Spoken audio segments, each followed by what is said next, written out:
What began as a suspicion regarding Soviet experiments with paranormal phenomena evolved into a secret mission with implications that stretched far beyond conventional logic. In the quiet depths of laboratories funded by hidden budgets, while the world was distracted by headlines about the space race, something profoundly transformative was taking shape. The Stargate project didn't emerge from a sudden spark of inspiration.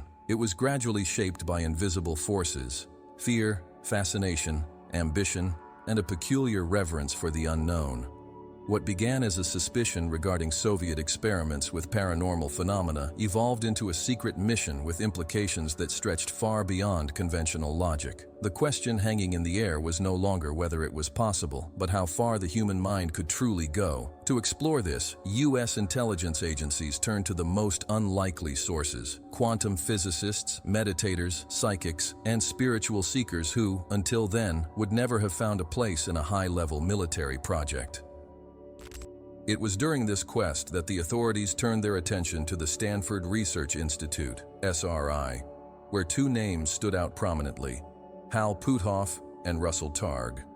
Puthoff was a physicist with a background at the National Security Agency and a deep interest in altered states of consciousness.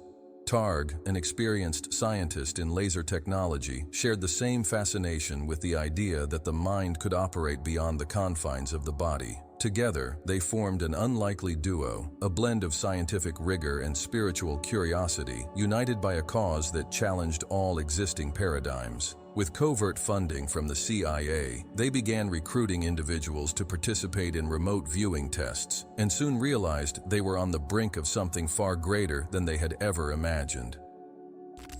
The initial tests seemed straightforward.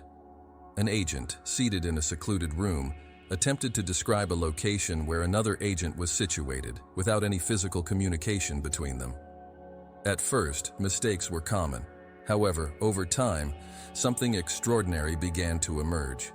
Certain individuals, even without any formal training, managed to accurately describe intricate details of the target environment: architectural shapes, hidden objects, colors, spatial arrangements, and even subtle sounds. As this information started to be compared with images and accounts of the physical reality, the similarities were astonishing. The mind, in some way, was accessing information that wasn't available through normal senses. It was the dawn of a new kind of vision, one that didn't rely on light, but rather on the expansion of consciousness.